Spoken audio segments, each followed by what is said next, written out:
Հայաստանի էլեկտրաէներգետիկ համակարգը Ադրբեջանի էլեկտրաէներգետիկ համակարգին համակցումը Հայաստանին միարժեքորեն ձեռնտու է։ Գոնե փաստաթղթային մակարդակով չենք տեսնում, թե ինչի մասին է խոսքը, ինչ միավորման մասին է խոսքը։ Ներփակված իրավիճակում սրընթաց զարգացում անհնարին է ակնկալել։ Մենք պետք է հասկանանք,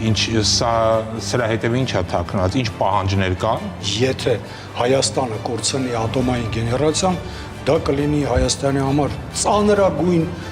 կորուստ եւ կարելի ասել տնտեսական ողբերգություն։ Խնդիրը հետևյալում է։ Սա քաղաքական գործընթաց է, սա էներգետիկ գործընթաց չէ։ Բանականն է, որ Հայաստանը էլեկտրական էներգիայի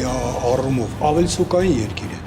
Ադրբեջանը էլեկտրաէներգիայի առումով պակասուրդային երկիր է։ Այն պետությունները, որոնք հայոց նկատմամբ ցեղասպանություն, էթնիկ զտումներ են իրականացել, նրանց հետ գնալ տնտեսական գործարքների առանց հաշվի առնելու պատմական էսպորտը չի կարելի։ Սա շատ վտանգավոր է եւ կարող է նոր ռիսկեր եւ նոր այլ ավելի մեծ վտանգներ առաջացնել։ Հունվարի 21-ին խորհրդարանում վարչապետ Փաշինյանը հայտարարեց, որ Հայաստանի ու Ադրբեջանի էներգահամակարգերը միավորվելու են։ Ինչ է դա նշանակում։ Ուտոպիստական ծրագիր է, թե իրատեսական նախագիծ, դիվերսիֆիկացիայի լավ հնարավորություն, թե ծուղակ, որում հայտնվելով կախվածության մեջ ենք ընկնելու, էներգետիկ գլոբալ շղթայի կարևոր օղակը դառնալու հեռանկար, թե մեծ խաղացողների ձեռքում գործիք դառնալու վտանգ։ Եթերում հեռանկար բանավեճն է ակտուալ թեմաների համապարփակ քննարկմամբ։ Ինչպես հայտնի է, TRIP նախագիծը ենթադրում է նաև մեր տարածքով էլեկտրական ցանցերի անցկացում Ադրբեջանի ու Նախիջևանի ինքնավարության միջև։ Դա նաև հնարավորություն կտա միավորել երկու երկրների էներգահամակարգերը։ Ինչն է ավելի շատ այս նախագծում առավելությունները, թե վտանգները, այս թեմայի շուրջ կբանավիճեն էներգետիկայի գծով ՄԱԿ-ի փորձագետ Արա Մարջանյանը ու էներգետիկ աշխարհաքաղաքականության հարցերով մասնագետ Արմեն Մանվելյանը։ Շնորհակալ եմ, որ ընդունել եք մեր հրավերը։ Առաջին հարցից խնդրում եմ կարճ պատասխանեք։ Այս նախագիծը լավ բան է, թե վատ։ Խնդրեմ։ Կարծում եմ միարժեքորեն լավ նախաձեռնություն է, որը պարունակում է իր մեջ զարգացման լուրջ ներուժ, հատկապես Հայաստանի տեսանկյունից։ Խնդրեմ։ Ես կարծում եմ դա մեծ ռիսկեր պարունակող նախագիծ է եւ դա համար լավ գնահատել չեմ կարող։ Կարծում եմ այդ ռիսկերը գնալով ավելի են մեծանալու, եթե կբերց ասեմ ռազմական խորության մեջ նայենք։ Շնորհակալ եմ։ Հիմա ես առաջարկում եմ ծանոթանանք այն տեսանյութին, որը գործընկերս է պատրաստել այս թեմայով, որից հետո շարունակենք զրույցը։ Հայաստանի եւ Ադրբեջանի էներգետիկ համակարգերի հնարավոր միացման մասին վարչապետ Նիկոլ Փաշինյանը հայտարարեց ազգային ժողովում, պատասխանելով հարցին, թե արդյոք TRIP նախագծի շրջանակում կառուցվող էներգետիկ ենթակառուցվածքները միանալու են իրար։ Ուզում հասկանամ, այդ ենթակառուցվածքը, որ անցնում է էներգետիկ, ճանապարհային, մալուխային եւ այլն, դա Հայաստանի էներգետիկ ցանցին միանալու է, թե չէ։ Այո, միանշանակ եւ աներկբա Հայաստանի եւ Ադրբեջանի էներգետիկ համակարգերը միանալու են իրար եւ փոխադարձաբար նույն պայմաններով օգտվելու են եւ արտահանման եւ ներմուծման հնարավոր պայմաններից։ Ընդդիմադիր պատգամավորի դիտարկմանը, թե Հայաստանը պետք է ունենա փոխադարձ առավելություններ, վարչապետն ասաց, որ մենք արդեն ստացել ենք այդ փոխադարձ առավելությունների մի մասը եւ որպես օրինակ նշեց նաեւ Ադրբեջանից բենզինի խոշոր մատակարարումները Հայաստան, որոնց շնորհիվ բենզինի եւ դիզվառնիքի գները մեր երկրում նվազել են։ Դա փոխադարձ առավելություն չի։ Ասենք մենք sense բաներ ենք ասում, ասենք հիմա Ադրբեջանում էլ հետևում են, ասում են հետաքրքիր է Հայաստանում մեկը կնկատի խորհրդարանում, որ այդ փոխադարձ առավելությունը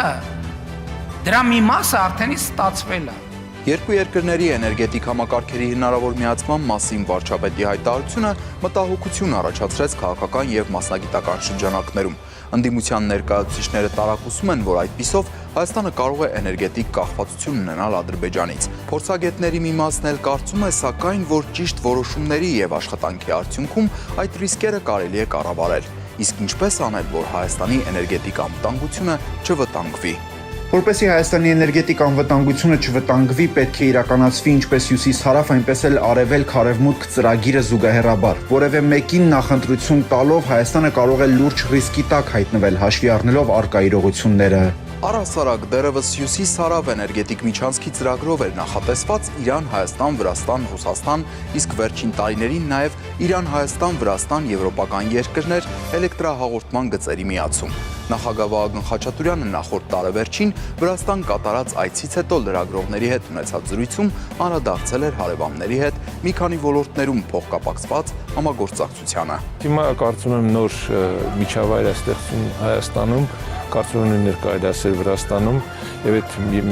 նոր միջավայրի հնարավորությունները խոսքը դնում է բարձր տեխնոլոգիաների մասին, խոսքը դնում է էներգետիկ մեր հնարավորությունների երկու երկրների իրար հետ փոխադարձաբար օգտագործելու, նաև սահմանների կառավարումը համատեղ իրականացնելու եւ այս առումով մենք անելիքներ ունենք։ Այդուհանդերձ հարց է առաջանում գնալ էներգետիկ համակարգերի միացման ճանապարհով, թե տարածաշրջանում էներգետիկ անկախություն ունենալու եւ արտահանող երկրի կարգավիճակը պահպանելու ուղղությամբ։ Երկրորդի պարագայում փորձագետների մի մասի համոզմամբ Հայաստանն առնվազն 600 մեգավատ զորությամբ ատոմակայան պետք է ունենա եւ դրա համար կառավարությունն նոր առաջ պետք է այս հարցի վերաբերյալ ռազմավարական եւ քաղաքական որոշում կայացնի։ Հայաստանն այս պահին կանգնած է երկու ճանապարհների խաչմերուկում, որտեղ մի ճանապարհը տանում է դեպի կախյալություն, մյուսը էլ ավելի մեծ անկախություն եւ տնտեսության թռիչքային աճ։ Ճիշտ ուղին ընտրելու համար գրագետ ռազմավարական որոշումներ են պետք։ Թեմայի վերաբերյալ իրենց դժգոհությունն արտահայտեցին եւ անգամ միասնական հայտարարությամբ հանդես եկան մի քանի քաղաքական ուժեր։ Անթույլատրելի է Հայաստանի Հանրապետության էներգետիկ համակարգի ցանկացած համատեղ կառավարում կամ վերահսկողություն, անթույլատրելի է էներգետիկ աղբատության ձևավորումը Ադրբեջանից, անթույլատրելի են փակ, գաղտնի կամ հանրային վերահսկողությունից դուրս գործընթացները։ Էներգիան չի կարող եւ չպետք է դառնա քաղաքական ճնշման գործիք։ Այս հարցը չի կարող լինել բանակցությունների կամ պարևտրային շահերի առարկա։ Սա Հայաստանի Հանրապետության սահմանադրական կարմիր գիծ է։ Ի վերջո Հայաստանի եւ Ադրբեջանի էներգետիկ համակարգերի փոխգործակցության ինչպիսի ռազմավարություն կընտրվի, ցույց կտա ժամանակը։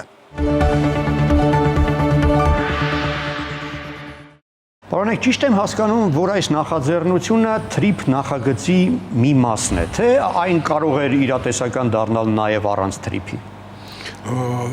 Ըստ երևույթին մի մասն էր, ընդհանրապես թրիփի բովանդակությունը շատ մանրամասն երբևիցե հայտնի եւ չի հրապարակվել, խոսքը գնում է հիմնական հիմնադրույթի մասին, համալիր ապաշրջափակման մասին։ Իսկ դա նշանակում է, որ պետք է ապաշրջափակվեն ոչ միայն տրանսպորտային ուղիները, ենթադրենք ավտոճանապարհները կամ երկաթուղին, այլ նաև խոսքը պետք է գնա նոր գազատարների, նավթատարների, բարձրավուրդ էլեկտրական գծերի, օպտիկամալուխային մայրուղիային մալուխների ենթակառուցվածքի զարգացման, ինչպես նաև ավիացիոն տրանզիտ կորիդորների, դիսպեչերային համապատասխան փոխադարձ կորիդորների տրամադրման։ Ոնց հասկանում եմ, ամենահեշտը ավիացիան էր, երկրորդը հեշտությամբ հենց այդ էլեկտրացանցերն են, հա։ Ավիացիան արդեն աշխատում է, արդեն որոշակի գումար հասել է Հայաստանին, հաջորդ բաղադրիչը էլեկտրաէներգետիկան է, այստեղ ես կուզենայի շեշտել էլեկտրաէներգետիկան, բարձրավուրդ հոսանքը, դա էներգետիկա ոլորտի ընդամենը մի բաղադրիչն է։ Ահա այս բաղադրիչով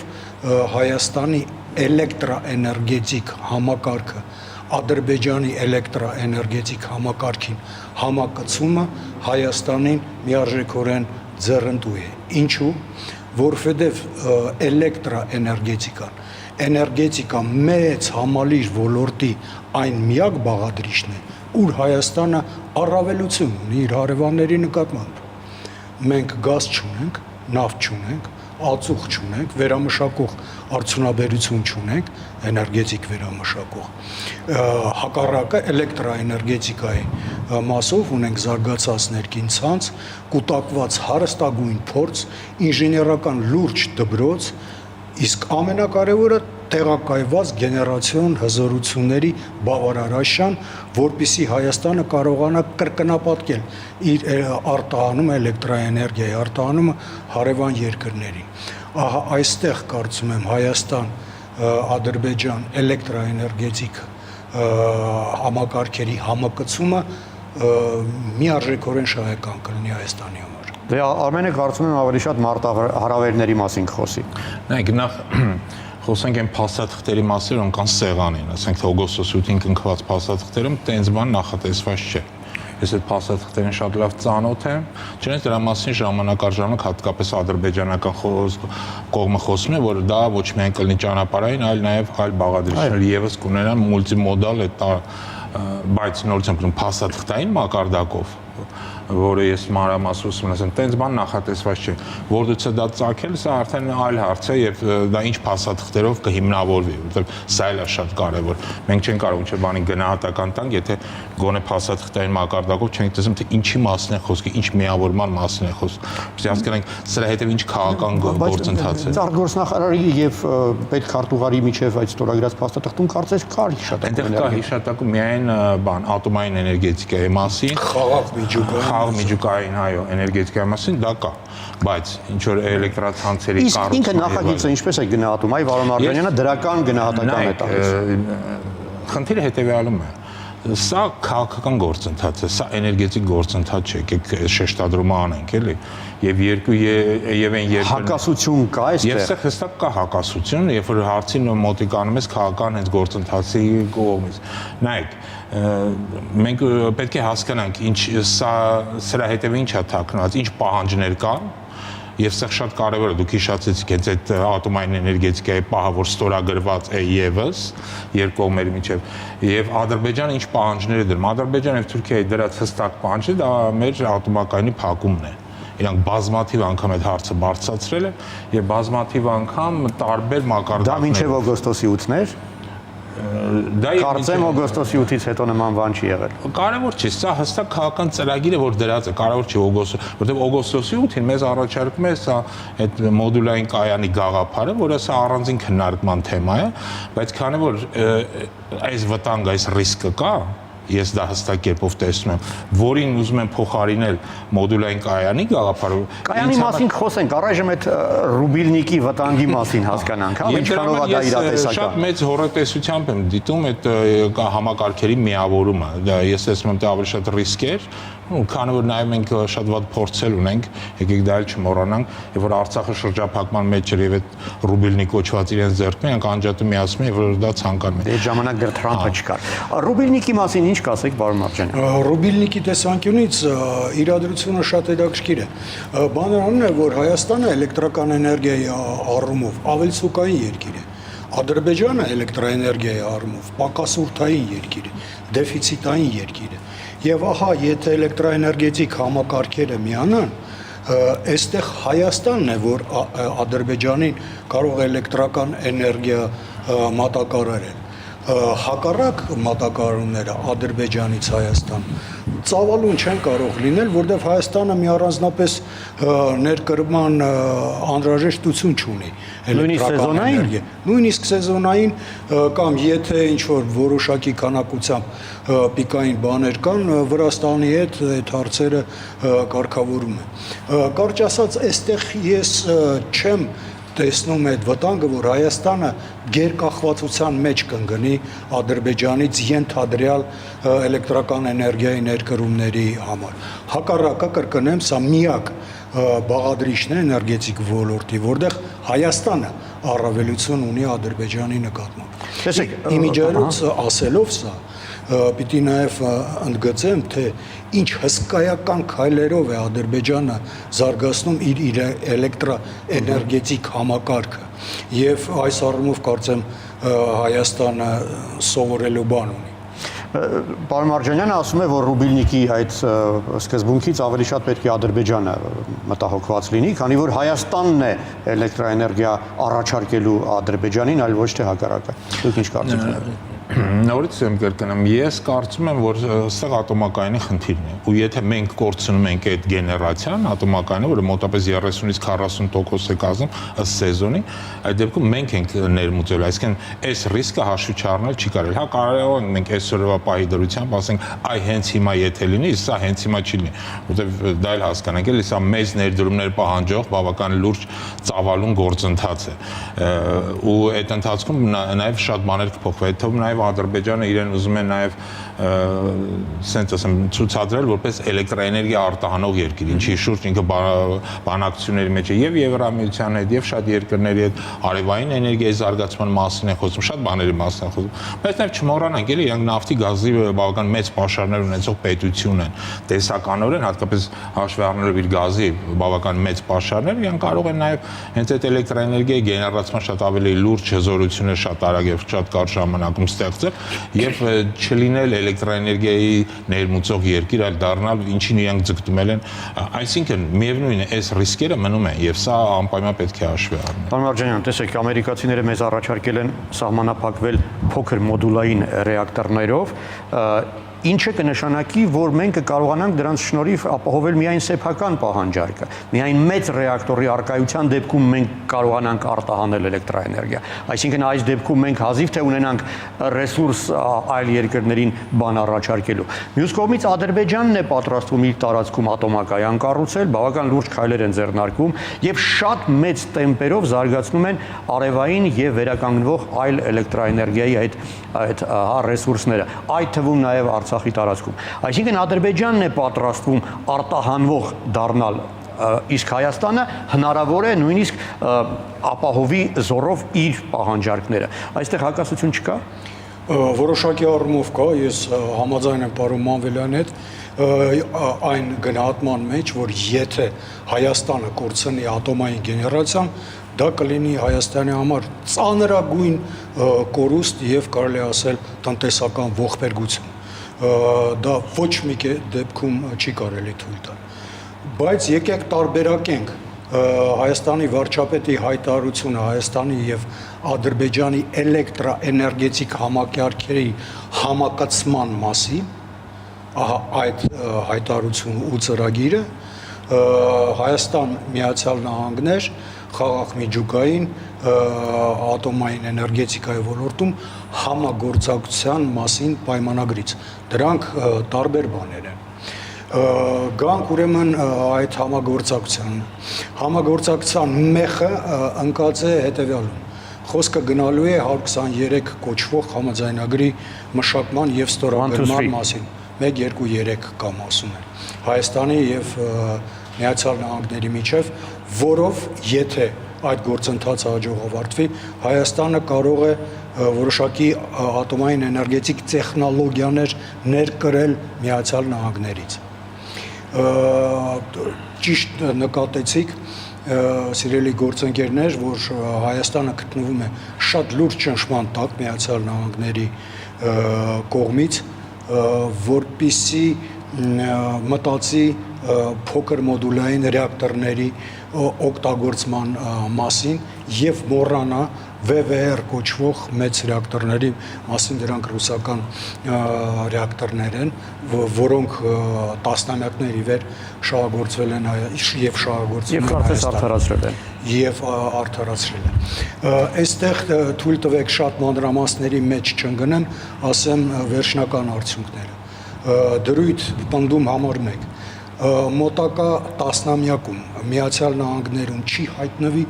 ոչ մի լիցենզավորված եւ աշխատող փոքր մոդուլային ռեակտորների հիման վրա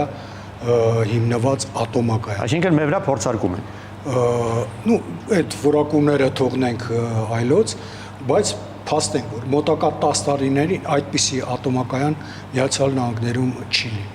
Ավելին, մոտակա 3 տարիների ընթացքում Միացյալ Նահանգներում չի լինի ոչ մի փոքր մոդուլային ռեակտորների նախագծի լիցենզավորման արդյունք կամ լիցեվազավորման հաջող գործընթաց։ Այն ինչ խոսակցությունները հիմա ընթանում են փոքր մոդուլային կայանների համար, դրանք այսպես ասած պիլոտային մշակումներ են եւ Ու չհաշված նավերի վրա որ ունեն։ Չհաշված իհարկե նավատորմի բաները, դա լրիվ այլ բան է եւ էներգետիկա հետ, առավելից էլեկտրաէներգետիկա հետ ոչ մի առնչություն չունի։ Այդպես որ փոքր մոդուլային ռեակտորների խոսակցությունները զուտ քաղաքական են, ատոմային էներգետիկայի ուրեմն զարգացման տեսանկյունից Հայաստանում ինձ թվում է ինժեներական տեսանկյունից որևիցե խնդիր չկա։ Խնդիրը այնքան պարզ է եւ հստակ։ Հայաստանը պետք է ունենա 2036 թվականին տեղակայված նոր VVR տիպի ատոմային ռեակտոր առնվազն 1200 մեգավատ հզորություն։ Դրան ինժեներական այլընտրանք պարզապես գոյություն չունի, այդ խոսակցությունները ինժեներական կրկնում եմ տեսանկյունից անհետեթություն։ Ոնց հասկանում եմ, սա հավանաբար միակ հարցն է, որում դուք համաձայն եք։ Առաջին մասի հետ ամեն դեպքում ես համաձայն չեմ, որ սրանք իրար հետ կապված չեն, նկատում էներգետիկայի միավորման եւ Միացյալ Նահանգների կնքված ատոմային կայանի այդ մոդուլային կայանի պայման։ Ես կարծում սրանք իրար փոխլրացման փորձ է։ Ներքին բանակցություններ կա, որի ժամանակ քանի որ դրվել է ատոմականի փակման հարցը, ամերիկյան կողմը համաձայնել է, ասել մենք ձեզ դա մասամբ փոխհատուցենք մոդուլային։ Ես կարծում սա մեկ ընդհանուր բանակցությունների երկու տարբեր մասեր են, բայց մեկ ընդհանուր։ Մնացած մասով ինչ վերաբերում է միջուկային կայանները, ես այո համաձայն եմ եւ այստեղ իսկապես VVR համակարգերը իրանք այս պահին գոնե շուկայի մեծ մասն են գրավում, որտեղ նայեք այդ օրենքը դա 1 2 3 որ կոչեցիք, սա ինքը շատ հետաքրքիր համակարգ է, որը ձեզ հնարավորություն է տալիս, մուտք է տալիս ամերիկյան տեխնոլոգիաներ, բայց սա ունի նաև հակառակ կողմը։ Ամերիկացիները հենց նրան ձեզ թույլ չեն տալի, որ դուք այդ համակարգի մաս կազմեք։ Դրա հակառակ կողմն է, որ իրենք էլ իրավունք են ստանում ամբողջովին վերստուգել ձեր միջուկային էներգետիկայի հետ կապված, սկսած ձեր փաստաթղթերը, ձեր միջազգային պայմանագրերը, ձեր ուրանի ներմուծման համակարգերը եւ այլն եւ այլն։ Այդ ամբողջ գաղտնիքները բացում դնում եք իրենց առաջ։ Սա պայմաններից մեկն է։ Երկրորդը ասած միջազգային փորձ կա։ Այդ համաձայնագրի 1 2 3-ի շուրջ կա մոտավորապես 50-ից 60 երկրներ աշխարհում, որոնք տեխնոլոգիաների մուտք ունեն։ Բայց ես շատ քիչ երկրներում գիտեմ, որ դա որպես արդյունք ինչ որ արդյունք է։ Օրինակ ամենամեծը դրանցից Հնդկաստանն է։ Բայց այսօր նույն Հնդկաստանում ռուսական VVR-ներ են կառուցում, մյուսը Թուրքիան է։ Նորից ռուսական կայաններ են կառուցում, ամերիկյան համակարգեր։ Կարող ենք ստորագրել 1 2 3-ը, բայց ռուսական կայան կառուցել։ Հա, դա կարող ենք, բայց դրա հետ միասին նաև մուտք ենք իրենք թույլ ենք տալու մտնելու մեր փաստաթղթային հենց միջուկային էներգետիկայի հետ կապված փաստաթղթային այս համակարգի մեջ։ Իդեպ Ռուսաստանն էլ ունի դա կնքած ամերիկացիների հետ, 1 2, այլ բանը որ ամերիկացիների մուտքը իրենց մոտ արգելված է վաղուց։ Բայց ամեն դեպքում սեղել կան ռիսկեր։ Այսինքն դու ունենալով ռուսների հետ կնքված որոշակի պայմանագիր թույլ է տալու որ փաստաթղթերի ծանոթանա նաև ամերիկյան կողմը ու չհասկանալով թե դու ինչքանով կարող ես այդ տեխնոլոգիան օգտագործես։ Հա իհարկե եթե այդ օգտագործես լավ կլինի, բայց նաև համաձայն եմ որ ամերիկյան այդ մոդուլային կանոնները դեռ լիցենզավորված չեն եւ չգիտենք երբ կլիցենզավորեն։ Եթե չեմ սխալվում, մի հատ էքսպերիմենտալ իրանք ունեն Միացյալ Նահանգների տարածքում։ Այն էլ բանկրոտ է։ Հա, հին պատմություն։ Որը նաև այդ լիցենզիան տենց է չստացավ։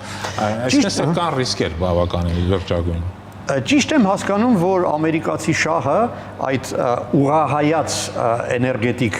առանցքը հորիզոնական էներգետիկ այդ առանցքի փոխարինելն է։ Այսինքն Ռուսաստան, Վրաստան, Հայաստան, Իրան տապալել այդ էներգետիկ կապը, դրա փոխարեն առաջարկելով Ադրբեջան, Հայաստան, Թուրքիա։ Այո, եւ դա ամերիկական տարածաշրջանային գրանտ ստրատեգիայի էլեմենտն է, այս էլ առնվազն մի քանի տասնամյակ, եթե ոչ կես դար կամ դարը, պարոն Մանվելյանը ավելի այստեղ աշխարհակաղակական տեսանկյունից կարող է դա հիմնավորել, կարծում եմ, որ այո,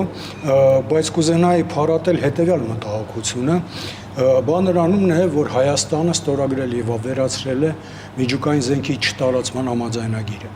Այնտեղ կան վերիֆիկացիոն մեխանիզմների հստակ նկարագրեր։ Բացի դրանից Հայաստանը ստորագրել է ատոմային էներգետիկայի միջազգային գործակալության հետ մեծ համաձայնագիրը, որով վերահսկվում է իրադրությունը Հայաստանում։ Գումարած դրան Հայաստանը նաև ՄԱԳԱՏԷ-ի հետ ստորագրել է 2 լրացուցիչ արձանագրություն։ Այդ տեսանկյունից կարելի է պնդել, որ միջազգային պրոֆեսիոնալ հանրությունը 100%-ով տեղյակ է, թե ինչ է կատարվում Հայաստանում ռադիոակտիվ նյութերի հետ կապված։ Մենք թաքցնելու բան չունենք էլ, հա։ Մենք ոչ մի բան չունենք թաքցնելու, բայց ուզում եմ դա հստակ ընդգծել, բոլոր պայմանագրերը ստորագրված են, մեխանիզմները գործում են, պարբերաբար տեղի են ունենում այցերը, վերիֆիկացիաները, ստուգումները եւ այլն։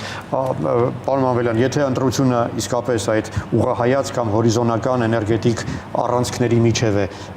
մենք որին պետք է կանգ առնենք։ Իսկ միանշանակ կողմ եմ հյուսիս-հարավին, որտեղ դա իմ կարծիքով նախ եկեք չմոռանանք, Հայաստանը ԵԱՏՄ անդամ պետություն է։ Իսկ ԵԱՏՄ-ը, եթե դուք փաստաթղթերը բացեք կարդաք, իր հիմնադիր, ապա կտեսնեք նրա հիմքում էներգետիկան է։ Այդ թվում նաև էլեկտրաէներգիայի մեջ շուկայի ստեղծում եւ այլն եւ այլն։ Պլյուս մենք աշխարհագրորեն այնպես ենք տեղավորված, որ կարող ենք տարբեր սեզոնների էլեկտրաէներգիա մատակարարել Իրան եւ ասենք թե Ռուսաստան։ Բայց առանձնապես արդյունավետ չեն կանում դա։ Սա հարցի այլ կողմն է։ Օրինակ, համար կառուցում են երրորդ բարձրավոլտը, որը դարել է, չգիտեմ, դրա մասին էլ անպայման խոսենք։ Բամն է դարել, որ սենց տասնամյակներով կառուցում ենք ու տենց էլ վերջը չի երևում։ Ամեն դեպքում չէ, իհարկե, նայեք, ես ուզում եմ նաև մի բան ասեմ ՄԱԳԱՏԷ-ի հետ կապված, սա շատ կարևոր է, որովհետև դուք նշեցիք, որ Ադրբեջանը ցանկանում է կառուցել ատոմակայան, որը ինքը կարող է միայն ՄԱԳԱՏԷ-ի հետ համագործակցության։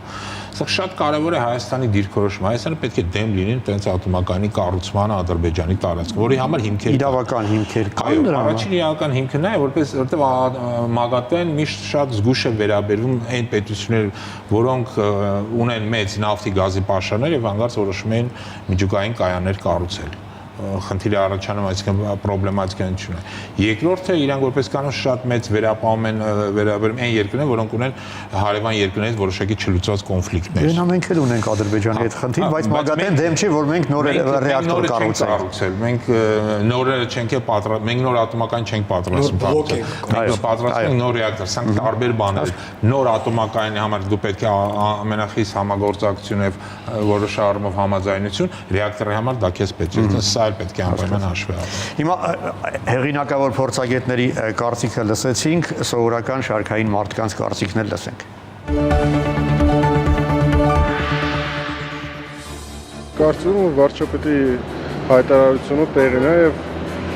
այնինչ ասում է լիիրավ իրականության համապատասխանում է։ Ես չեմ պատկերացնում ուղղակի։ Լրացուցիչ առավելությունների մասին է։ Տարբեր լարումներ ա, կներեք, իրանք 220 են, մենք 230 ենք։ Ես կարծում եմ, որ կախվածության մեջ կլինենք։ Առանց ստեղ մեր էներգետիկ հարցերը ստեղ է լուծեն, հետո ընդեղից ոչ ոքից կախվածություն չունենան։ Նայում եմ նորմալ է դարձին։ Ոնց է հնարավոր։ Այնտեղ կան էներգակիրներ, այնտեղ կա արտադրող, ստեղ կա սպառող։ Երբ կուզենան կանջ, չէ, հնարավոր չի։ Մեր էներգակիրները միշտ ուրիշի ձեռքում են։ Հիմա միայն մեկ երկրի Ռուսաստանի հաստորեն։ Լույսի ռուբիլնիկը մեր ձեռքը պետք է առաջինը։ Ինչքան շատ ձեռքերում լինեն այդ ռուբիլնիկները, այնքան անվտանգությունը տեսականորեն համենայն դեպս կաճի։ Ես իրանց հետ կապված ոչ մի բանը չեմ ընդունում։ Բայց զուտ տնտեսական, եթե նայենք մաքուր տնտեսական, անցած ամեն ինչը հաշվի չառնենք։ Դա բավական բնական է թվում։ Էներգիան, պոլիտիկայի այնտեղ ուրիշ հարց չկա։ Մենք պետք է հիշենք մեր զոհված տղաներին։ Այլևս առաջվանը չի։ Թուրքը միշտ է մեջքից խփող է։ Կանխում չունեն իրանցից։ Միասնական էներգետիկ համակարգը կարող է մի օր աշխատի,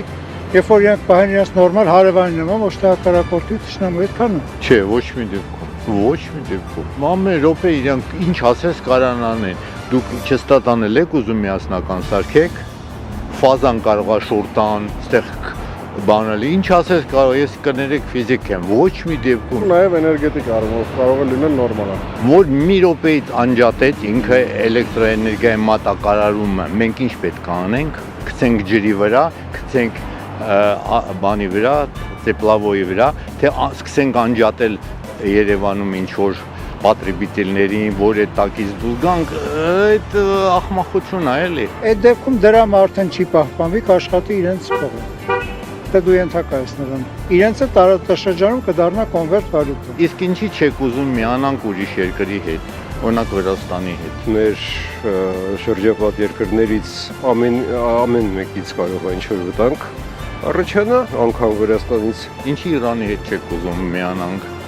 Մենք իզլիշը կունենք, մենք կարանք իրանց հետ գազ վեկալենք տեղատոմա էլեկտրականություն տանք։ Չեմ հասկանում, ես ման չեմ հասկանում։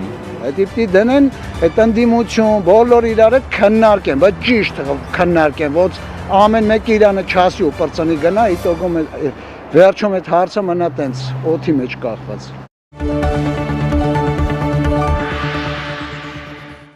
Տեսեք, օրինակ, եթե ես լինեի այդ փողոցում հարցվող մարդկանցից մեկը, ես անպայման կհարցնեի, ինձ որպես սպառողի դա ինչ է տալու, էլեկտրաէներգիայի ինքնարժեքը եւ ի վերջո արժեքը էժանանալու է դրանից, թե ոչ, իմ գրպանը դրանից շահելու է, թե ոչ։ Էլեկտրաէներգետիկ համակարգերի համակցման տեսանկյունից։ Այո։ Ոչ անմիջականորեն չի շահի գրպանը, սակայն կբարձրանա էլեկտրամատակարարման հուսալիությունը, կբարձրանա էլեկտրական էներգիայի որակը, կբացվեն ընդհանուր տնտեսական հեռանկարներ, որը ոչ անմիջականորեն կբարձրացնի երկու հանրապետությունների ժողովուրդների կենսամակարդակը։ Այսինքն սպառողը կնկատի դա Բայց անմիջականորեն ենթադրենք սակագների փոփոխության տեսքով քիչ հավանական է, որ որևիցե փոփոխություն լինի։ Իսկապես նկատում եք, որ դա դրական բան կբերի ու մարդիկ սպառողները դա կնկատեն իրենց հաշվիչի վրա։ Նորից, ստե քաղաքական կոմպոնենտ կա, որ բացառված չէ, որ սկսեն ինչ-որ դեմպինգային քաղաքականություն։ Ինչպես բենզինի դեպքում նկատեցինք դրսևորումներ, հա։ Սկսեն ճնշել, որպեսզի ստիպեն քո, ասենք որոշ կայաններ փակեն, չաշխատեն, հատկապես գազի վրա ջերմակայանները, այսինքն երբ որ թողում ես քո տուն մտնեն ինչ-որ օտար տարեր, ապա նրանց վարքագիծը շատ դժվար է վերահսկելի չէ եւ դժվար է կանխատեսել։ Հետևաբար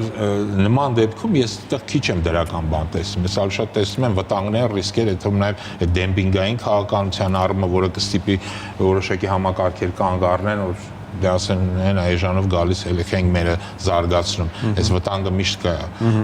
եւ բազմաթիվ անգամ տարբեր երկրներ սա օգտագործում են միմյանց նկատմամբ տնտեսական ճնշումով գործարելու եւ որպես կանոն տնտեսական ճնշումը վերածելու քաղաքական ինչ-որ դիվիդենդի։ Միշտ պետք է հաշվի առնել, որ էներգետիկ անվտանգության համակարգը ցանկացած պետության ազգային անվտանգության գերկարևոր մասերից մեկն է։ Եվ այս ռիսկերը, այսինքն այս ազգային անվտանգության նկատմամբ հնարավոր ռիսկերը միշտ պետք է առաջնային լինեն։ Հիմա մի թեմա, որից ես ինքս բարձրացակ բան չեմ հասկանում, բայց այնուամենայնիվ այն կարևոր է, հա, տեխնիկական կողմը։ Որքան հասկանում եմ, այստեղ խնդիր կա հաճախականությունների սինխրոնիզացիայի, այդ ճնշումների վերահսկողության եւ կառավարման, քանի որ համակարգերը այդ գեներացիայի կառուցվածքը մեր ու Ադրբեջանում տարբեր են, հա, այդ խնդիրը լուծվող հեշտ խնդիր է։ Լուծվող խնդիր է, այդ խնդիրը լուծված էր Սովետական միության գոյության բոլոր տարիներին, երբ որ Վրաստանի, Հայաստանի եւ Ադրբեջանի էլեկտրաէներգետիկ համակարգերը աշխատում էին զուգահեռ ռեժիմում։ Իրավացեք, այստեղ մի քանի չափանիշներ կան, հաճախականությունը պետք է համապատասխանի աշխատանքային, այսպես ասած, ֆազային կառուցվածքը պետք է համապատասխանի։ Բայց մի երկրում էինք սովետական, հա, ոնց է որ մեր մոտ տարբեր էր Ադրբեջանի հետ համեմատած։ Տարբեր չէր։ Հենց ասածս նա է, որ մենք ունենք տասնամյակների փորձ զուգահեռ աշխատանքների եւ ընդհանրապես պետք է վերականգնել Հայաստան, Ադրբեջան, Վրաստան միասնական էլեկտրաէներգետիկ համակարգը։ Դա աներկբա բխում է 3 հանրապետությունների շահերից։ Տեխնիկական առումով այդտեղ որևիցե արտարոց խնդիր չկա, բոլոր բաները հայտնի են։ Ավելացնելու բան ունեք այս տեխնիկական մասով։ Նայեք, այստեղ մի բան եմ ուզում անպայման ասեմ, երբ պարոն Մարջանյանը շատ ճիշտ ունի, դա սինխրոնիզացիան խնդիր է։ Այսինքն միավորել այս համակարգերը ես գոնե այս 30 տարվա կտրվածք հետո քիչ հավանական եմ համարում։ Օրինակ Հայաստանը որոշակի իր էլեկտրոէներգետիկ համակարգը սինխրոնիզացրել մեր հարևան մյուս երկրների Իրանի Իսլամական Հանրապետության մասամբ Վրաստանից։ Սա աշխատող համակարգ է այդ տեսքով, բայց միավորել այդ համակարգը ես քիչ հավանական եմ համարում մանավանդ այս օրվա պայմաններում։ Տեսեք, մենք խոսեցինք ամերիկյան շահի մասին, որը ակնհայտ է, ամենևս ուրվագծվում է, հասկանում ենք իրենց ուզածը որն է։ Շահ նկատի ունեք, շահանշահ, թե շահ, շահագրգռվածություն։ Ռուսաստանի շահերը հասկանալի են, բայց Եվրամիությունը եւս շահեր ունի, հակառակ դեպքում չէր պատրաստվի Հայաստանի հետ ստորագրել փաստաթուղթ, որի շրջանակներում $5 միլիարդ է պատրաստվում հատկացնել Հայաստանին էներգետիկ դիվերսիֆիկացիայի համար։ Եվրամիության ուզածը որն է։ Թույլ տվեք այստեղ մի փոքր ծավալվեմ, պարոն Երկանյան։ Եվրոպայի ուզածը հստակ տեսնում ենք SEPA կոչվող պայմանագրի 42-րդ հոդվածում, որը պնդում է, որ Հայաստանում ատոմակայանը պետք է փակվի։ Ընդհանրապես։ Կա մի փոքրիկ, այսպես ասած, լուսանցքային հնարավորություն փոխարինող հզորությունների առկայության դեպքում։ Այսինքն $5 միլիարդը կտան, եթե փակենք։ Չէ, հիմա կգան $5 միլիարդի։ Ատոմակայանի փակումը Հայաստանում դա Եվրոպայի երազանքն էր։ Ավելին, վստահ եմ, որ մեր հանդիսատեսները չգիտեն, որ SEPA կոչեցյալ պայմանագիրը դա ոչ թե երկկողմ պայմանագիր է Հայաստան ԵՄ մեջ, այլ եռակողմ Հայաստան ԵՄ եւ Եվրոատոմ կոչվող կառույցի մեջ։ Դա եռակողմ պայմանագիր է եւ 42-րդ հոդվածը հստակ նկարագրում է, թե ինչ է ակնկալում Եվրոպան մեզանից։ Առաջին անգամ դա էլ ավելացնեմ Հայաստանում մոդուլային կայանների մասին ասվեց դեռ նախագահ Սերժ Սարգսյանի օրոք այն ժամանակվա արդարադատության նախարարի շուրթերով, որ ասեց, որ Հայաստանի ապագան փոքր մոդուլային կայաններն են, թե ինչից դա բխեց, այդպես էլ մնաց գաղտնիք։ Հիմա գանք այդ եվրոպական միլիարդներին, որոնք Եվրոպան պատրաստվում է տրամադրել Հայաստանին։ Մոտավորապես 8 տարի առաջ Եվրոպան սկսեց ձեռնամուխ եղավ մի մեծ ծրագրի զարգացմանը, որ կոչվում էր TNT եւ կոչված է զարգացնել տարբեր տարածաշրջանում ենթակառուցվածքային համակարգերը, ճանապարհներ, երկաթուղի, գազատար, էներգետիկ ենթակառուցվածք եւ այլն։ Ահա TNT-ով Եվրոպան Հայաստանի տրամադրել էր 1.6 միլիարդ եվրո գումար։ Հասել է, սպառել են։ Անցան տարիներ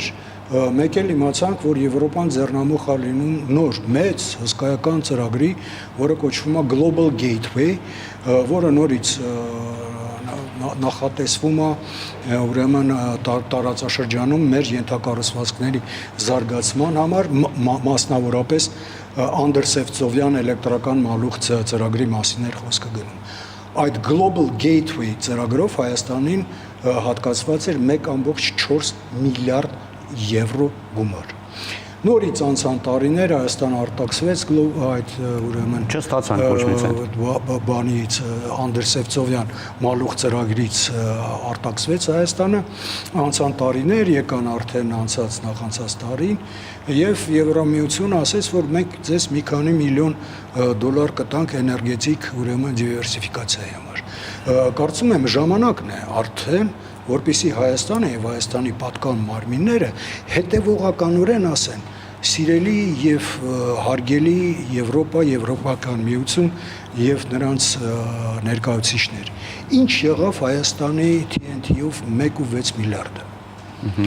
Ինչ եղավ Հայաստանի Global Gateway-ով հատկացված 1.4 միլիարդը։ Արդյոք այս մի քանի միլիոն դոլարը, որ դուք մեզ տալիս եք էներգետիկ դիվերսիֆիկացիայի համար, դա այն գումարներից է, թե սա էլ ինչ-որ լրացուցիչ գումար է։ Եվ գլխավորը արդյոք դա ատոմակայանը փակելու դիմաց եք մեզ խոստանում։ Դա հստակ է, ակնհայտ է, որ հիմնական նպատակը դա է։ Փակել ատոմակայանը, գազի ներկրումը Ռուսաստանից դադարեցնել։ Եթե այդպես է, ուրեմն Եվրամիության հետ մենք չպետք է զարգացնենք հարաբերությունները։ Եթե իրենց ուզածը մեր ատոմակայանը փակելն է։ Պարոն Մարջանյան շատ կարևոր հարցեր բարձրացրեց եւ որոնց արժե է մի փոքր գոնե անդրադառնալ։ Եվրամիությունը տասնյակ այս ծրագրեր ուներ ժամանակին, որոնք ոչ միայն միլիարդներ, այլ տրիլիոններ էին դնում ժամանակին արևային էներգիայի, չգիտեմ, ինչ անապատներում զարգացնել համար։ Ես միշտ որոշակի հոռետեսությամբ եմ վերաբերում իրենց այդ ծրագրերին, որովհետև վերականգնողական էներգետիկա ինքը շատ լավ բան է, բայց ինքը դեռ չունի այն կայունությունը, այն հզորությունը, որպեսզի մենք կարողանանք հույսներս դնել դրա վրա։ Հետևաբար նմանատիպ տասնյակ ծրագրեր կան։ Հիմա ամենակարևորը եւ ամենավտանգավորը երրակոմ պայմանագիրն է, ինչի մասին պարոն Մարջանյանն ասաց, որով իդեպ հիշեցեմ, մոտավորապես $300 միլիոն նախատեսվում, Հայաստանը փակում է ատոմական, իրանք տալիս են $300 միլիոն, որը իդեպ շատ չնչին գումար է դրա դիմաց, ուղղակի ծիծաղելի գումար է, որպեսզի դու ինչ որ նոր գեներացիաներ ստեղծես, որպեսզի փոխարինես ատոմականը, ինչը համայնքի անհնարին առավելևս $300 միլիոն։ Հիմա այդ թիվը հասել է $500 միլիոն, ես չգիտեմ դա կհասնի, չի հասնի, ինչ ծրագրեր դրա տակ կներկայացնեն, չեն ներկայացնեն։ Ավելի շատ ես վստահ եմ, որ ոչ մի բան չի լինի։ Ուղղակի գեղեցիկ խոստումներ են, որոնք դժվար իրագործել են, որովհետև ռեալ հողի վրա, երբ որ դու նայում ես քո էներգետիկան ոնց կարող ես զարգացնել, մենք հասկանում ենք, որ մեզ պետք է կայուն էներգետիկ համակարգ, որը որոշակիորեն կարող է հիմնված լինել ատոմակայանի վրա, ջերմակայանների վրա, իսկ մի խոսքով ոնց հասկանում են եվրոպացիները մեզ չեն առաջարկում ռեալ այլընտրանք այն ամենի, ինչ կարող ենք ստանալ ռուսների ու ամերիկացիների հետ համագործակցությունից։ Ճիշտ եմ հասկանում։ Միանշանակ ճիշտ եք հասկանում, պլյուս մեկը մի բան էլ հաշվի առեք, այսօրվա աշխարհական իրավիճակը, Եվրամիություն, Ռուսաստան, այս հակասությունը միշտ պետք է հաշվի առնենք, սա իրանք որոշակիորեն ցանկանում են այս հակասության պրիզմայով նայեն։ Բնական է, շատ քիչ ժամանակ է մնում։ Իսկ այդ հորիզոնական առանցքը, եթե այն կայանա, հա, Ադրբեջան, Հայաստան, արդյոք շարունակվի դեպի Թուրքիա։ Կարծում եմ այո, ամենայն դեպս Եվ ինչ կտա դա մեզ։ Համդեպս տրամաբանական կլիներ ակնկալել, որ վաղ թե ուշ թողարկվի Գյումրի Ղարս բարձրավոլտ էլեկտրական գիծը եւ հարց կբարձրացվի Թուրքիայի հետ էլեկտրաէներգետիկ համագործակցության հիմնման մասին։ Կարծում եմ դա օգտակար կլինի թե Հայաստանի, թե Թուրքիայի։ Բայց այստեղ նույնպես մարտահրավեր, բնական է ինչպես եւ ցանկացած այլ դեպքում, քանի որ Թուրքիան իսկապես հզոր էլեկտրոէներգիա արտադրող պետություն է եւ այժմ էլ 2 ատոմակայան է կառուցում։ Ռուսական ֆինանսավորման իրանք կառուցում են ատոմակայան, մոտավորապես չեմ ասում $26 միլիարդ արժողությամբ, 4 կայաններ, այն մեկը 1200 մեգավատ, այսինքն բավականին հզոր համակարգեր են իրանք ստեղծում, որպեսզի կարողանան էլեկտրաէներգիա ներմուծող պետությունից դառնան էլեկտրաէներգիա Այդ դեպքում ընդհանուր ցանցը կապը Թուրքիայի հետ դա ավելի շատ առավելություն է թե մարտահրավեր։ Չէ, ցանկացած կապ պետք է առավելություն է։ Եկեք դա ֆիքսենք, էլի։ Մանավանդ Կարսի այդ ուղղությամբ վարսավուրտը եղել է դեռ Խորհրդային Միության տարիներին, եւ Խորհրդային Միությունը մատակարարում էր այդ էլեկտրաէներգիան, այդ համակարգը իսկապես կարելի է աշխատացնել ինչ որ առումով, բայց նորից պետք է նայենք թե օրինակ նայեք 1000 ներողություն մի փոքր շեղվելով դեպի թրիփը օրինակ խոսում ենք որ թրիփը կարող է բերի ճանապարհների բացմանը բայց դրա հետ միասին Թուրքիան զուգահեռաբար կառուցում է Կարս Նախիջևան զուգահեռ ճանապարհը ծախսելով 3 միլիարդ երբ կարող առանձնապես մեծ գումար ծախսելով աշխատացնել դեպի Կարս Գյումրի Նախիջևան ճանապարհը հենց հիմա պատրաստի կա սկսենք վաղվանից բայց այս գործընթացը չենք տեսնում ենք շրջանցման այսինքն միշտ պետք է սա հաշվի առնել նույն ձևել էլեկտրաէներգիայի համակարգում մենք կարող է շատ դրական տրամադրվենք փորձենք աշխատել բայց արդյունքում տեսանք որ մեզ փորձում են հերթական անգամ շրջանցել Քիչ ժամանակ է մնում առաջարկում եմ ամփոփենք ընդամենը մի քանի նախադասությամբ այ ինչը կուզեք որ հեռուստադիտողը ձեր այսօրվա ասած խոսքից հիշեր Կարծում եմ Հայաստանը պետք է վաղ թե ուշ հասկանա որ ներպարփակված իրավիճակում սրընթաց զարգացում անհնարին է ակնկալել Իսկ Հայաստանին պետք է սրընթաց զարգացում դրա համար պետք է ապաշրջափակում դրա համար պետք է բացվել տարածաշրջանի եւ աշխարհին եւ չվախենալ այսպես ասած սեփական բարդույթներից Ես խորհուրդ կտամ որպեսզի հիշեմ որ ամեն անգամ երբ այն պետությունները որոնք հայոց նկատմամբ ցեղասպանություն էթնիկ զտումներ են իրականացել նրանց հետ գնալ տնտեսական գործարքների առանց հաշվի առնելով պատմական էսպորտը չի կարելի սա շատ վտանգավոր է եւ կարող է նոր ռիսկեր եւ նոր այլ ավելի մեծ վտանգներ առաջացնել Ինձ մնում է ավելացնել, որ հնչեցին փորձագետներ Արամ Արջանյանի ու Արմեն Մանվելյանի կարծիքներն ու գնահատականները